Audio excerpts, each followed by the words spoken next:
we could see all the benefits that GeneXus BPM suite offers. Now let's install the trial version of GeneXus. Go to training.genexus.com and select the option Try GeneXus.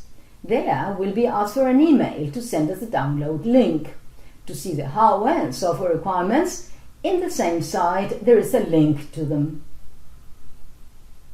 We enter our email address, validate the CAPTCHA, and click on Send. Then we go to our inbox. Remember that if you don't find this email message in the main folder, you should check the spam or promotions folders when using Gmail. Here is the email with a link to download GeneXus. We'll wait for GeneXus to download, and once downloaded, we'll run it.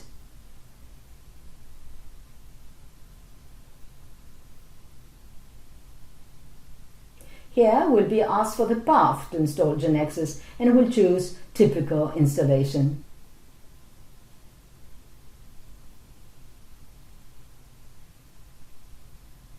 Then it asks for the installation path of the Android requirements, and we'll leave all the default settings. The installation is now complete. Everything is ready. In the next video, we'll learn about a case study and work on it.